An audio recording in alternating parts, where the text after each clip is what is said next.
Wakanda No More, Indonesia Forever. Kita akan perbaiki yang harus diperbaiki. Kita akan tegakkan apa yang perlu ditegakkan. Semua ini bisa berjalan kalau kemudian pemerintahnya bersih.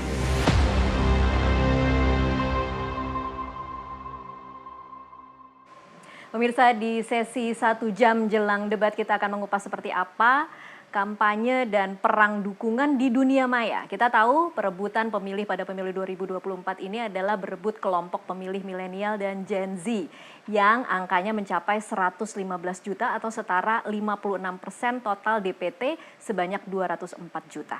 Tasya di golongan yang mana nih? Gen Z. Saya milenial aja lah ya. Daripada nggak tahu diri. Iya, nggak tahu diri soalnya lagunya udah ketahuan dari lagunya tadi, lagu Perdamaian. Nah, itu angkatannya sepertinya bukan aku yang angkatan nyanyi. TV hitam putih ya. Nah, tapi wajar dong pemirsa kalau semua capres juga memakai media sosial untuk kemudian berkampanye besar-besaran, all out sampai-sampai capres menggunakan fitur live di TikTok. Lihat nggak kemarin? Iya. Ada kan? Oke. Nah, kita sudah kedatangan tamu istimewa kita. Saya berharap ini adalah narasumber tetap kita. Tapi bukan cuma kalau ada debat capres. Iya. Mbak Fani Caniago. Selamat sore Mbak Fani. Selamat sore Mbak Mila, Mas Don. Iya, Mbak Fani ini adalah seorang peneliti senior dari Indonesia Indicator, lembaga riset berbasis artificial intelligence yang selalu menghimpun dan mendata bagaimana percakapan di media sosial, saling serang antar pendukung capres, lengkap dengan tone emosi atau suasana batin netizen. Bisa terbaca loh suasana batinnya kita Tapi aja. suasana batin Anda saat ini seperti apa? Saya netral ini, harus netral. Dia selalu berusaha ya, berjuang keras untuk tidak memberikan simbol-simbol emoticon gitu kan. Oke, tapi sebelum ke Mbak Fani ya Tasya, kita tentu akan kembali bergabung dengan rekan kita yang sejak awal tadi kita sudah komitmen bergantian turun semua pasukan ya. Dan kali ini sahabat kita ada Suki yang sudah siap dengan informasi yang akan disuguhkan kepada pemirsa. Suki, apa nih yang akan disuguhkan nih kali ini? Ya, Doni dan juga Tasya dan juga pemirsa, ini kita akan memberikan informasi grafis terkait dengan bagaimana nih data survei terbaru terkait dengan bagaimana pemirsa setelah debat kedua kemarin tanggal 22 Desember 2023. Kita akan melihat bagaimana survei yang sudah atau baru saja dilakukan sejumlah lembaga survei. Jadi pemirsa, berbicara terkait dengan elektabilitas sejumlah lembaga survei kembali mengungkap elektabilitas ketiga pasangan calon presiden dan calon wakil presiden untuk pemilihan presiden 2024 mendatang. Beberapa lembaga menyatakan bahwa tak banyak pemilih yang mengubah pilihannya usai terselenggaranya debat perdana cawapres pada 22 Desember lalu. Seperti kita ketahui ini 37 hari menjelang pemilu yang akan diselenggarakan 14 Februari 2024. Kita lihat data berikut ini. Ya, ini berdasarkan jajak pendapat yang disampaikan oleh Litbang Kompas yang digelar pada 22 Desember 2023 lalu, pemirsa, pukul 19.30 hingga pukul 22 waktu Indonesia Barat sebanyak 66,7% dari total 212 responden. Ini tak mengubah pilihan capres dan juga cawapresnya setelah menonton debat. Hanya 11,3% responden yang mengaku akan mengubah pilihannya. Tapi kalau misalnya kita melihat data di sini, urutan pertama Prabowo Gibran berada di urutan pertama, sedangkan Anies Muhaimin ada di urutan kedua dan juga Ganjar Mahfud berada di urutan ketiga. Kita boleh ke slide berikutnya. Ya, ini data yang disampaikan terkait dengan bagaimana survei elektabilitas dari para pasangan capres dan juga cawapres. Bagaimana nih 16,7%, 46,7% dan juga 15,3% untuk Ganjar Pranowo. Next, kita terkait dengan bagaimana nih survei elektabilitas capres pasca debat. Kalau bisa kita melihat di sini, capres nomor urut 2, Prabowo Subianto berada di urutan pertama dengan 46,7%, sedangkan capres nomor urut 3, Ganjar Pranowo ini berada di posisi kedua dengan 24,5%, sedangkan Anies Rashid Baswedan ini berada di 21% atau berada di urutan ketiga.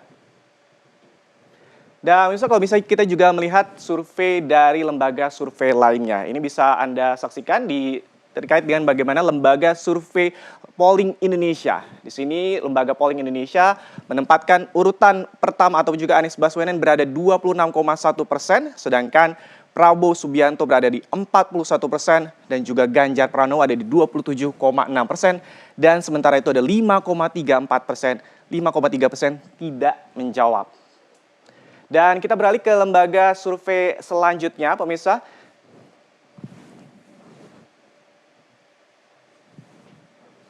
Oke, kita kembali ke rekan Tasya dan juga Doni, silakan. Oke, terima kasih Suki. Datanya ini akan jadi modal kita untuk diskusi dengan Mbak Fani. Iya. Tapi data juga dari Mbak Fani sih ya. Ada. Banyak loh Mbak Fani datanya ini. Tapi boleh saya kasih kesempatan di awal dulu untuk memberikan gambaran seperti apa sih situasi di media sosial jelang debat hari ini. Ya, jadi kita kan sudah melewati 2 debat sebelumnya ya, Mbak Tasya dan Mas Don. Karena ini debat ketiga dan itu juga debat capres lagi. Gitu. Jadi semua orang yang mungkin kemarin terfokus kepada cawapres, kan kemarin bintangnya adalah El Sulfat ya gitu, Samsul gitu ya. Ya, nah ini sekarang menunggu lagi nih, karena kan isunya juga hot banget ya, soal pertahanan, soal geopolitik, soal alutsista dan lain-lain gitu. Jadi memang ini menjadi perhatian karena ya salah satu yang mencalonkan adalah Menhan begitu, dan juga sekarang yang sudah leading juga Menhan tadi dan mantan Menhan. Dan iya kan? juga leading di banyak survei gitu. Iya. Jadi banyak orang yang memang di media sosial itu menunggu saat ini gitu. Tapi yang antusiasmenya kalau dibandingkan dengan debat pertama ini lebih turun ini atau lebih tinggi lagi. Lebih Karena tinggi apa? lagi? Karena debat pertama memang itu adalah debat yang dinanti-nanti ya gitu. Tetapi kesinambungan dan juga isu itu menjadi poin penting juga gitu. Ini tingginya ini karena faktor isu atau faktor capresnya? Jadi kalau ada 2 memang. Jadi kalau misalnya isu, karena masing-masing capres yang bukan 02 gitu, jadi ada 103, itu sudah mempersiapkan gocekan-gocekannya nih gitu, mempertanyakan kenapa ada pembelian alutsista dan itu bocor macam. semua di sosial media ya. Iya, dan itu banyak yang mempertanyakan. Mungkin netizen yang awalnya nggak tahu sebenarnya alutsista kita tuh gimana sih gitu. Kemudian ketika ada yang membahas itu, sebagian juga menjadi pendidikan politik sebenarnya bagi masyarakat, edukasi yang tahu bahwa kita itu sebagai bangsa besar itu punya alutsista berapa gitu. Dan itu kan juga salah satu indikator kita dianggap sebagai bangsa besar ya gitu. Apalagi juga sekarang juga ada kasus-kasus misalnya Rohingya, terus kemudian ada konflik di Palestina gitu. Itu juga karena sebelum Pilpres pun itu sudah menjadi perhatian masyarakat gitu. Nah, sehingga debat ketiga ini menjadi debat yang juga ditunggu-tunggu. Jadi mereka netizen-netizen kita dan masyarakat Indonesia itu mau menunggu nih, mau apa yang akan disampaikan oleh masing-masing capres ini gitu. Apakah Sejak akan pengalaman menjawab dari debat-debat sebelumnya, Mbak Fani melihat apakah capres dan cawapres itu langsung all out untuk pakai semua media sosial, media online, media digital begitu?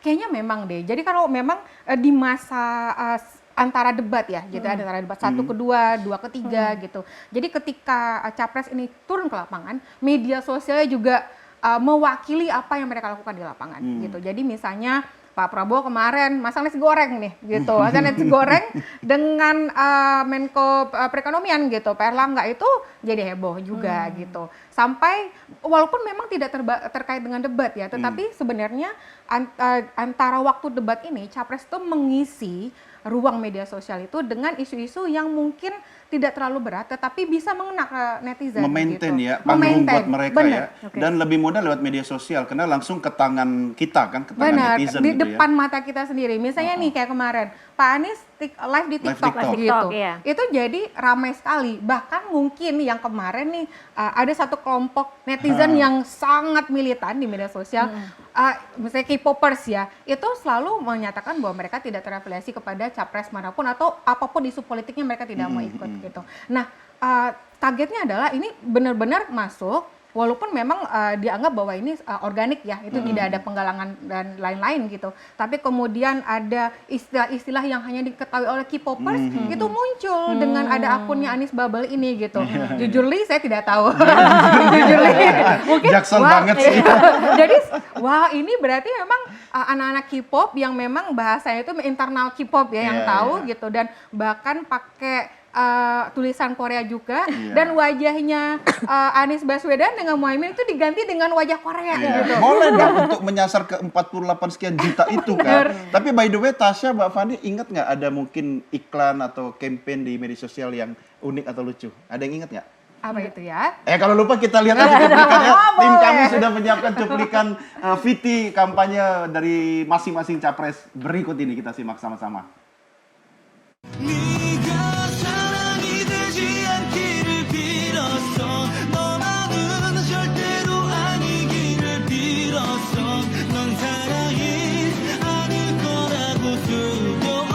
Lucu banget, Pak Prabowo masak nasi goreng.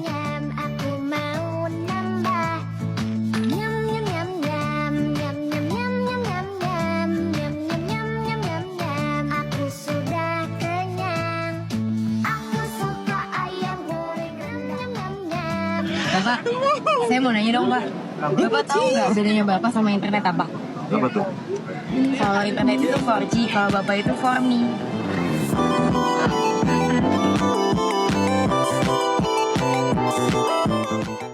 Boleh lah ya. Boleh, asal nggak berantem aja mau buat teko nanti. Iya. Tapi tadi yang Mbak Fani bilangnya yang di Iya. Korea-Koreaan itu ya?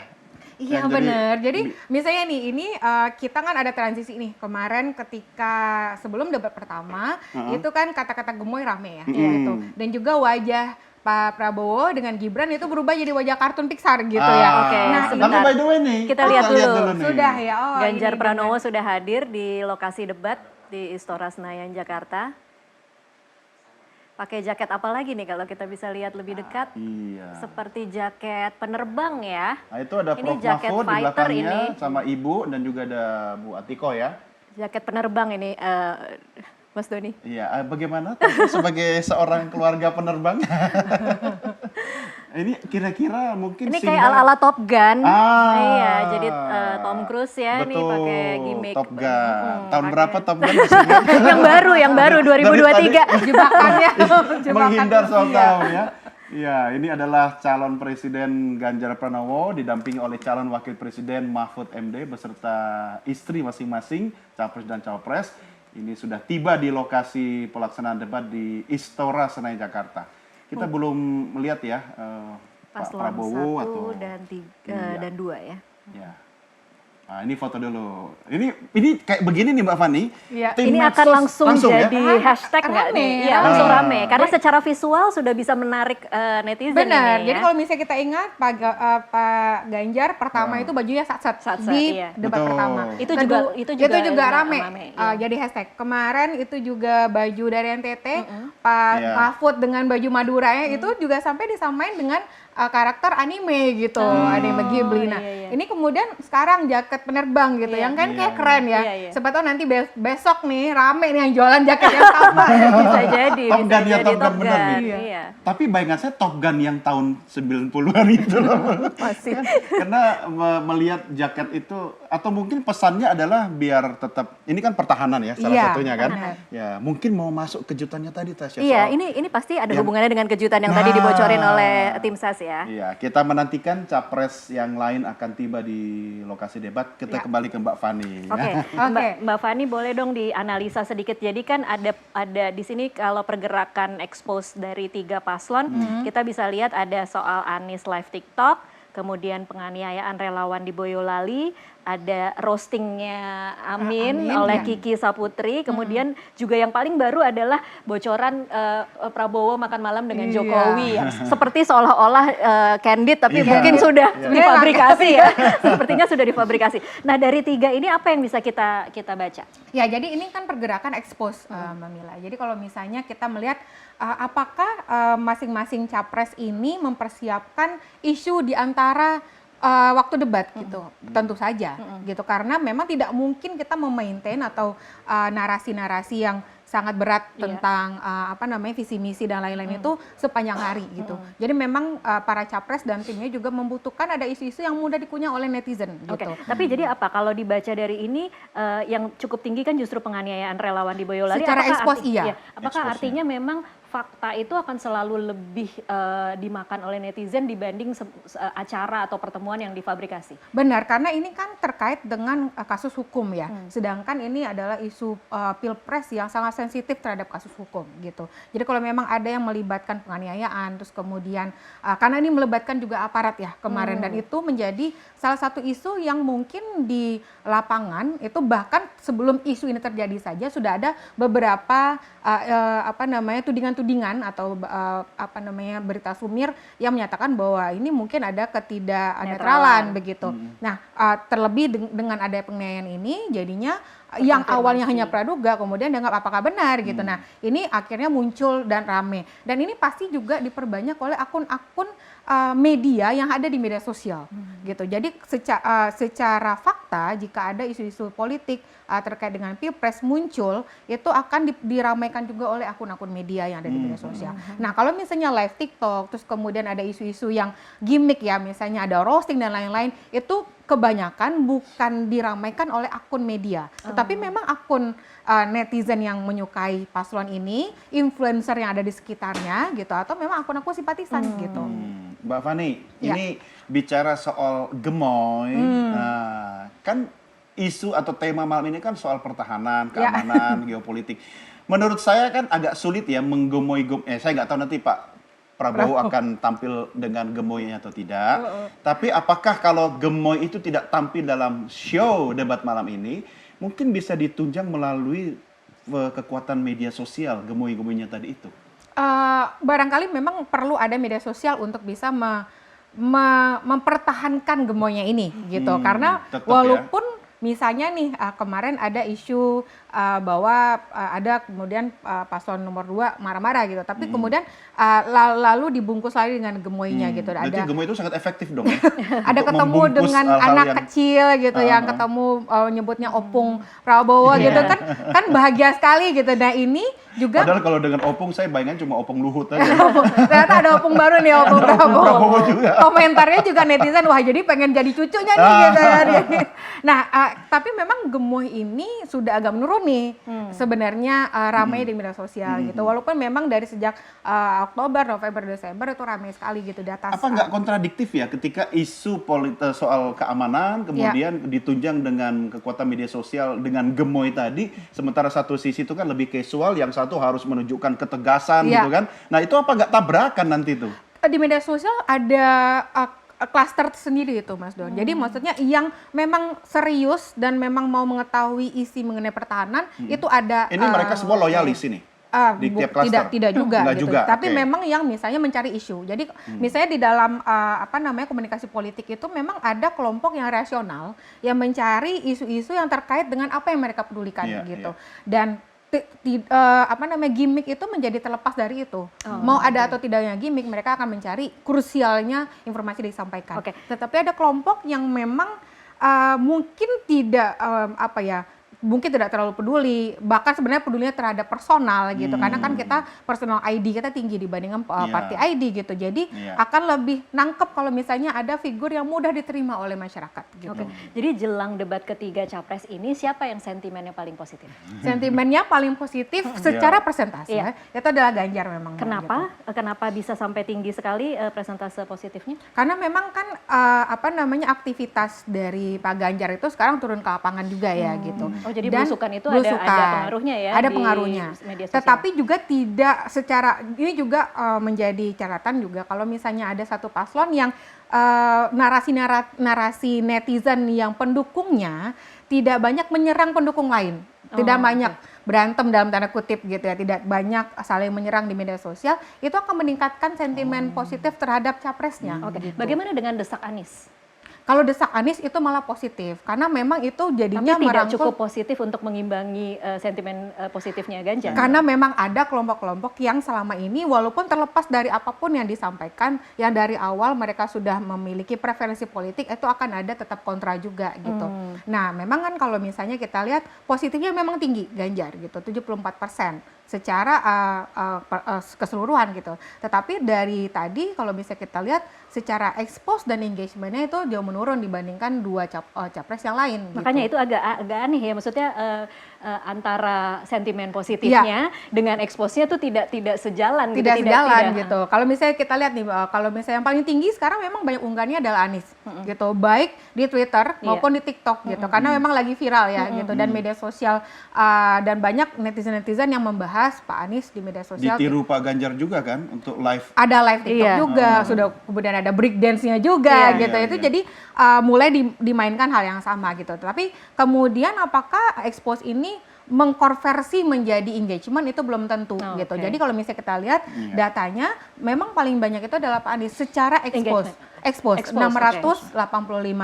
Tetapi berapa kali membuahkan engagementnya? Hanya 7 kali gitu conversionnya gitu. Jadi 4,8 Jadi memang yang juta. dicari engagement. Engagement. Nah, Prabowo Gibran itu paling kecil, expose-nya 453.000. Tetapi mampu melahirkan engagement sampai 9,8 kali Itu conversion. efek asam sulfat tadi itu.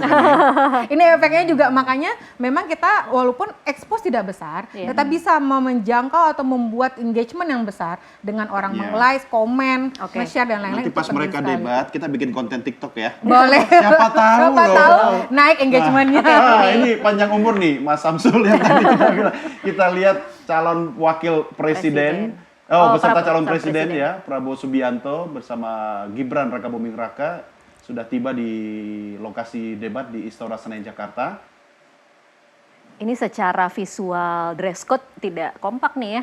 Yang satu putih, yang satu Kayaknya biru. iya. Mungkin karena Gibran menggunakan ini kali ya, outer ya. Iya, ada.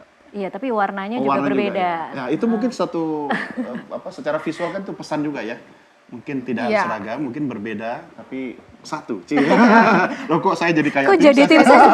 Bukan, itu analisa jadi pribadi. menjelaskan. Ya, ini Prabowo Subianto, calon presiden nomor 2 sudah tiba bersama calon wakil presiden Gibran Rakabuming Raka, didampingi dengan tim sesnya. Dan langsung kita lihat apakah akan memberikan kesempatan buat teman-teman insan media berfoto sejenak seperti yang tadi dilakukan oleh calon presiden nomor 3 yaitu Ganjar Pranowo dan Mahfud MD. Ini tinggal satu ya yang belum ya, yaitu Anies Baswedan. Oke, ternyata mampir sejenak ke booth media untuk memberikan statement. Oke, sambil beliau diwawancara, kita juga wawancara ya. Oke, tadi saya sempat ngulik soal Pak Ganjar, kemudian ikut gayanya siapa? Pak Anies. Pak Anies ya. Untuk live TikTok. Untuk live TikTok. Ya. Tapi sebelum menjawab, kita break dulu sambil kita nyiapin konten TikTok kita. Boleh. Pemirsa jangan beranjak dulu, kami segera kembali setelah yang berikut ini.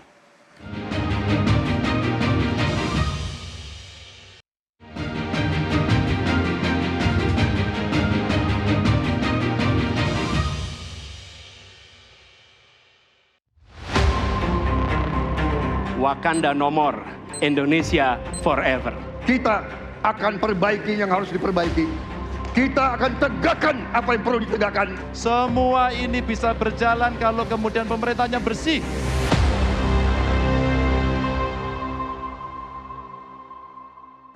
Pemirsa, terima kasih Anda masih terus menyaksikan Breaking News debat ketiga calon presiden pemilu 2024. Ya, karena breaknya cuma 1 menit, kita nggak sempat nyiapin konten TikTok. Tapi pemirsa, selain menyaksikan melalui layar Nusantara Televisi, Anda bisa juga menyaksikan melalui live streaming di channel YouTube kita ya. Dan pokoknya sampai nanti jam 11 malam kita kawal Anda begadang. Oh, besok kerja kan?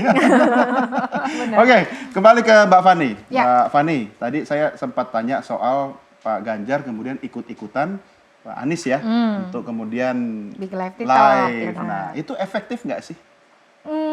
Jadi begini Mas, kalau misalnya dalam personal branding ya di media sosial, memang perlu ada ciri khas gitu. Jadi kalau misalnya ciri khas yang bisa mengasosiasikan seseorang dengan ciri khas ini gitu.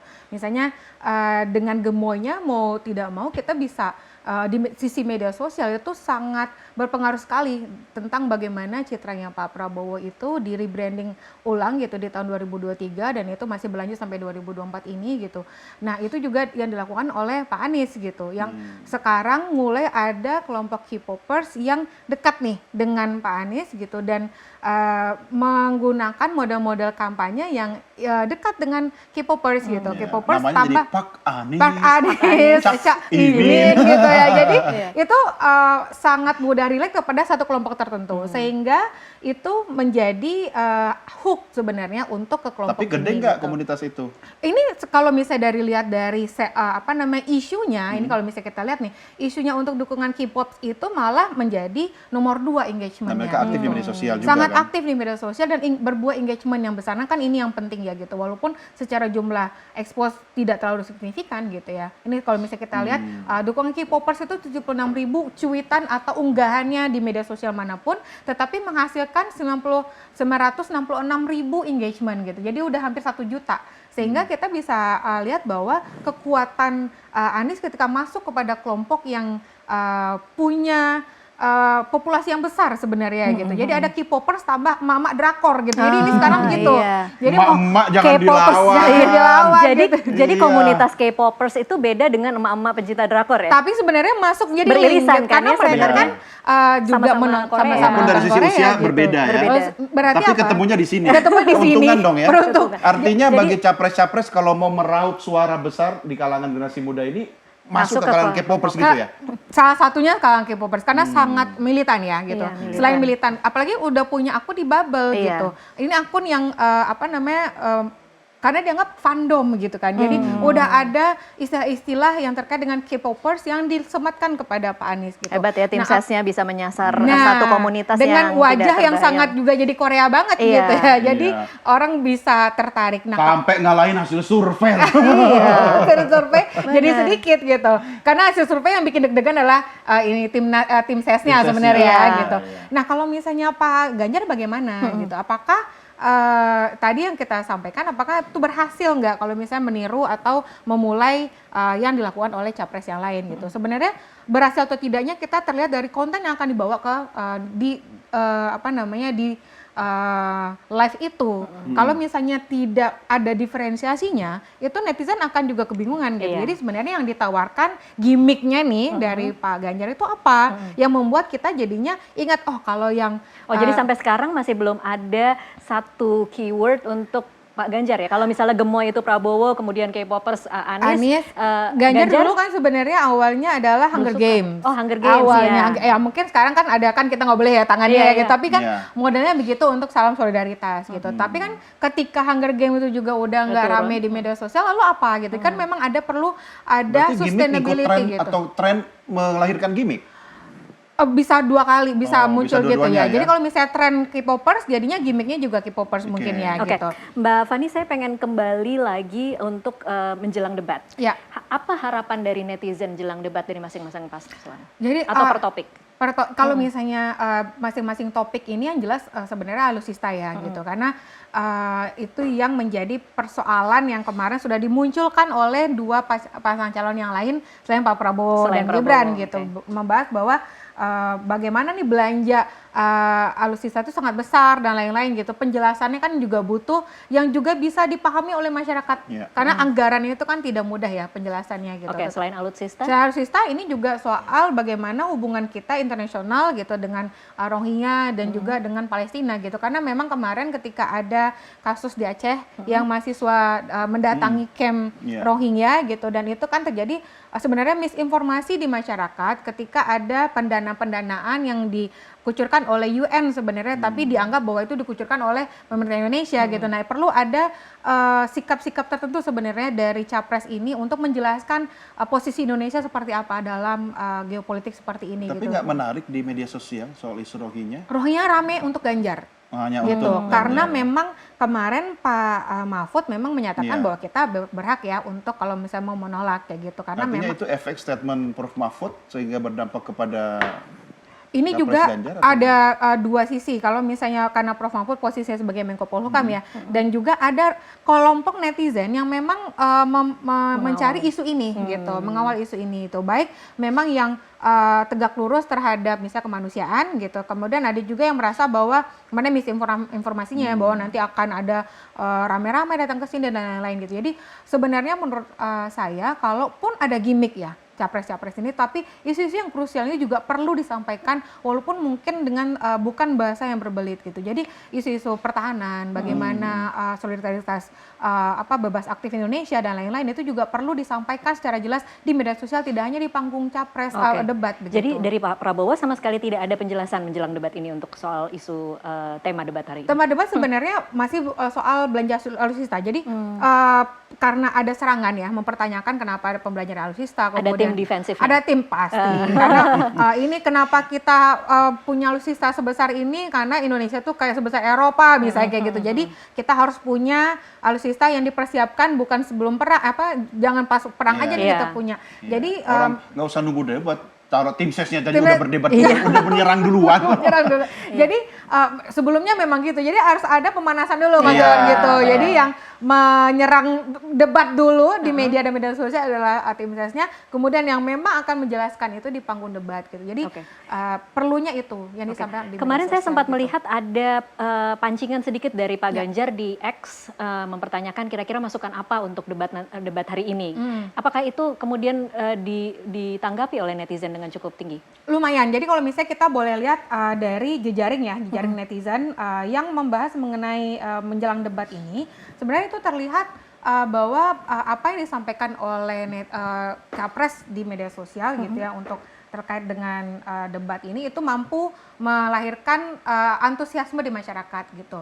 Nah, yang paling terlihat itu seperti apa? Klaster jika Anies Imin menang gitu. Ini adalah kelompok yang memang tidak terafiliasi barangkali terlepas ya dari kelompok yang pendukung Anies Baswedan dan Caimin, tetapi mulai membawa isu yang jika memang apa yang disampaikan itu benar, kalau misalnya menang mereka akan melakukan apa gitu. Jadi ini perlu juga sebenarnya dipakai oleh masing-masing capres yang lain gitu untuk menunjukkan apa kalau misalnya harapan-harapan mereka jika nanti capres ini menang. Itu hashtag Nazar Pemilu itu ya? Iya, jadi kalau misalnya klaster pendukung Ganjar Mahfud sebenarnya apakah tadi jika nanti di dalam debat mau menyampaikan apa, itu masih dikerubungi oleh kelompok-kelompok yang memang menyukai, belum mampu menarik kelompok yang di luar gitu. Kita sama-sama saksikan di lokasi debat saat ini sudah hadir.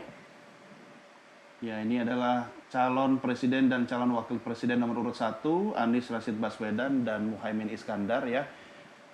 Amin. Sudah hadir di lokasi satu mobil. Mobil, iya. Jadi Caimin sama Anies Baswedan satu mobil didampingi oleh istri. Istri mundur dulu, wakil presiden harus didahulukan. Ya, ini kan ya nanti gambarnya ya kan, kontennya. Nah, ini pas banget ini. Ya, kalau capres dan cawapres yang lain turun langsung menuju ke lokasi. Ini fotonya benar-benar di atas mobil dulu ya. Iya. Artinya sudah lengkap semua ya. Calon presiden yang akan debat malam hari ini didampingi dengan cawapresnya masing-masing. Dan sebagian besar, hampir semua didampingi oleh pasangan atau istrinya. Cuma saya nggak lihat tadi istrinya Gibran, ada nggak ya? Nggak kelihatan ya tadi. Tapi biasanya ikut hadir juga sih. Nah, ini tentunya dengan didampingi oleh tim sesnya masing-masing. Ada beberapa rekan-rekan media juga saya lihat. Wajah-wajah familiar. Nah, ini sudah dibisikin, Pak Anies mampir dulu statement sebentar. Di salah satu TV. Oke, memang saat ini sudah jelang pukul 19 ya. Kalau di studio waktunya 18 lebih 54 menjelang 55 menit waktu Indonesia Barat. Artinya 5 menit menjelang acara debat calon presiden dimulai. Dan kita sudah saksikan pemirsa, seluruh calon presiden dan calon wakil presiden sudah tiba di tempat acara atau venue debat ketiga calon presiden Pilpres 2024 ini. Oke, Mbak Fani, kalau melihat dari tampilan visual ya, look-nya nih, kira-kira menurut Anda, menurut prediksi Anda, akan jadi konten apa waktu mereka datang nih, udah 3 capres-capres nih hadir, akan mengemuka di media sosial tuh seperti apa kira-kira soal kedatangan mereka ini? Sebenarnya kalau yang soal kedatangan pasti secara visual ya, look-nya yang dress code. Gitu. Jadi memang apa nih, Top Gun? Kita tunggu saja nih. Saya juga mungkin ini mengingatkan kita bahwa jaket bombernya Pak Jokowi yang waktu dulu yang jadinya ramai dan akhirnya penjualannya tinggi gitu. Jadi saya makanya tadi ingat ini memang butuh yang seperti itu dulu untuk warming up di media gitu, muncul ke masyarakat dengan hal yang mudah dilihat dulu gitu. Jadi sangat distintif. kemudian baru nanti masuk ke substansi. Memang harus begitu. Daripada Top Gun, kenapa nggak sih pakai misalnya jaket pilotnya AU gitu? Angkatan Udara gitu. Kan cakep juga tuh, bagus banget Kan tuh. netralitas, Pak. gitu jadi Oh, ya, iya. jadi Oh, tidak iya, boleh iya. ikut pada memang itu pasti udah dipikirkan ya, Iya. bagaimana ya caranya untuk bisa relate dengan konten hari ini yang berbicara mengenai pertahanan gitu Tapi ya. Jadi tidak mencederai tidak mencederai netralitas. netralitas. Atau sebenarnya ini menariknya adalah nggak usah terlalu capek-capek membuat masyarakat menerka ini maksudnya apa. Lihat begitu langsung diarahkan pada film yang terakhir Top Gun kan 2003 kan. Walaupun nanti ada angkatan saya cuplikan nonton ya. tahun sebelumnya. Tapi memang itu masuk ke dalam demografinya Ganjar. Demografinya Ganjar kalau misalnya nonton iya, Top Gun nih ya demografinya, gitu. iya, Iya. Ini Nonton, sebenarnya- saya nonton 2 kali, yang dulu banget gitu kan sama yang sekarang. Gitu. Jadi memang terlihat bahwa yang masuk kepada Demografi. kelompok lebih senior ya. Jadi kalau misalnya 31-40 oke semuanya hampir sama. Yang paling banyak itu adalah Prabowo Gibran paling banyak di kelompok usia seperti itu gitu. 31-40 di 43%, kemudian Anies Muhaimin di 38%. Nah, yang paling kecil itu adalah di Ganjar 30,20. Nah, Oke. yang menarik adalah usia 41 sampai 55 gitu. Yang usianya dan proporsinya lebih banyak di Ganjar 21%, di Prabowo Gibran itu hanya 8% dan di Anies 14% gitu. Jadi menurut saya kalau misalnya kita mau nih diversifikasi isu yang bisa menjaring semua kelompok itu perlu juga diperhatikan oleh masing-masing capres ini. Jadi ini gitu. Gen Z yang paling banyak ada di kelompok Gen Z yang paling banyak sebenarnya 18-21 ada di Ganjar. di Ganjar. Di 13,6 Oke. Jadi gitu. sebenarnya Ganjar bisa Iya. Ini menggodok. menarik ya soal gender ya. Laki-laki Ya, perempuan. benar. Iya, Nah, perempuan, ini iya. juga saya melihat ini secara series datanya itu cukup menarik dari sejak bulan September sebenarnya. Mbak Fani sebentar. Ya. Ini menarik, tapi kita kan sudah jelang nih masanya debat. Kita break dulu. Nanti Boleh. mudah-mudahan sebelum debat dimulai kita bisa jawab soal gender tadi ya. Siap. Oke, pemirsa jangan beranjak dulu. Kami segera kembali sesaat lagi.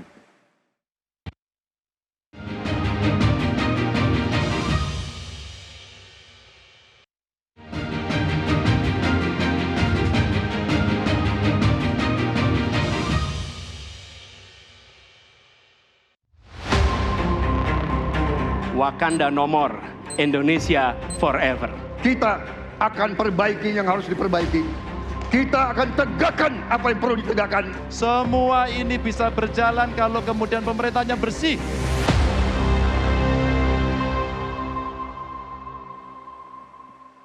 Pemirsa, terima kasih Anda masih bersama NTV. Kita masih menunggu menit-menit terakhir jelang dimulainya debat ketiga Capres Pemilu 2024. Ini ada jadi pertanyaan terakhir sebelum kita nanti menyaksikan debat bersama-sama, Mbak Fani. Kalau merujuk debat 1 dan 20 debat detik. kedua, Udah kayak capres aja nih. debat 1 dan debat 2, seberapa besar nanti debat ini akan mempengaruhi netizen? Ini cukup besar karena ini adalah isu yang sangat krusial dan walaupun tidak seberat ekonomi ya, tetapi ini orang umum aja pun jadi tahu gitu tentang bagaimana pertahanan negara. Itu adalah hal-hal yang sudah kita tahu lah dari zaman dulu dan apalagi isu-isunya juga terkait dengan yang sekarang ada di depan mata, misalnya Palestina Iya. dan Rohingya. Jadi ini apa perjawaban yang diberikan oleh masing-masing capres itu sebenarnya akan menentukan seminggu ke depan netizen akan membahas apa. Akan gitu. berubah atau tidak juga? Mampu juga merubah Oke. karena ini akan adalah isu yang anggapannya sebagai kedaulatan negara. Gitu. Oke, kita akan Oke. langsung bergabung. Iya. Kita akan saksikan seperti apa situasi di lokasi debat ketiga Capres Pemilu 2024.